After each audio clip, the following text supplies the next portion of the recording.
오늘로 취임 30일을 맞이한 이재명 대통령이 정부 출범 후 처음으로 기자회견을 열었습니다.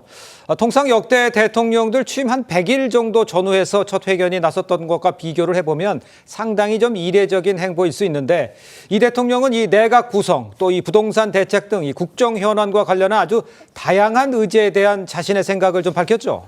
그렇습니다. 이 대통령의 첫 기자회견은 오늘 오전 10시 청와대 영빈관에서 대통령의 30일 언론이 묻고 국민에게 답하다라는 제목으로 열렸습니다.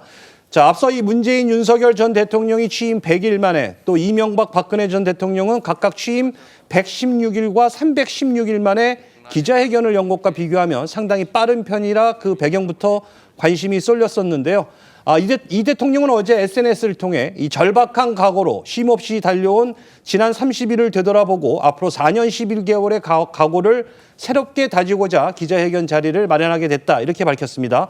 자, 이어서 당연한 현안부터 국정의 방향과 비전까지 이 주권자 국민의 질문에 겸허히 답하겠다면서 기자회견에 임하는 각오도 밝혔습니다.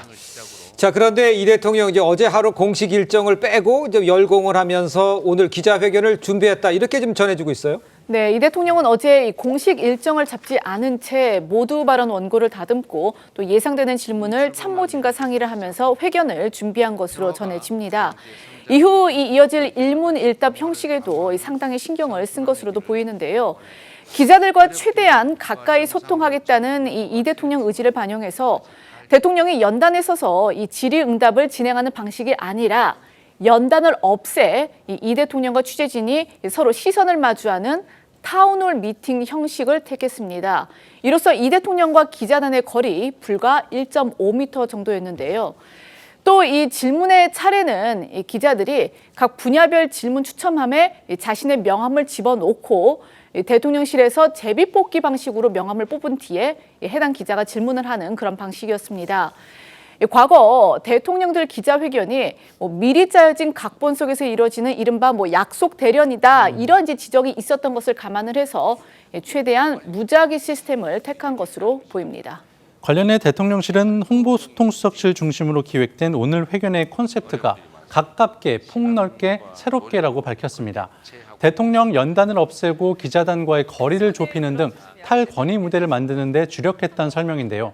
이와 함께 대통령실은 정식으로 등록된 출입기자 외에 지역 풀뿌리 언론에도 문호를 개방했는데, 옥천신문, 설악신문 등 지역 매체 소속 언론인들은 회견장에 마련된 화상을 통해 이 대통령에게 질문을 던졌습니다. 자, 보면 이제 역대 어느 정부보다 이제 빠르게 기자회견에 나선 모양인데, 오늘 이 대통령이 어떤 메시지를 내놓을지도 이것도 상당한 관심이었습니다. 자, 이 대통령 모두 발언을 통해서 민생 안정이 최우선이라면서 추경의 필요성을 또 한 번 강조를 했어요.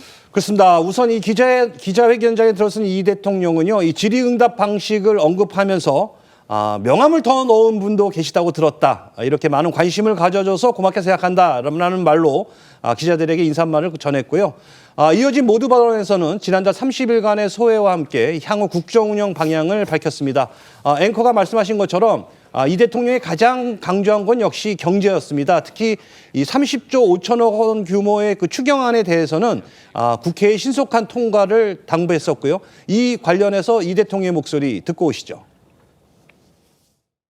존경하는 국민 여러분, 국가적 위기 상황에서 숨 돌릴 틈도 없이 닻을 올린 새 정부가 어느덧 한 달을 맞이했습니다. 무엇보다 무너진 민생 회복에 전력을 다하는 중입니다. 역대 어느 정부보다 빠르게 30.5조 원 규모의 추경안을 마련했습니다.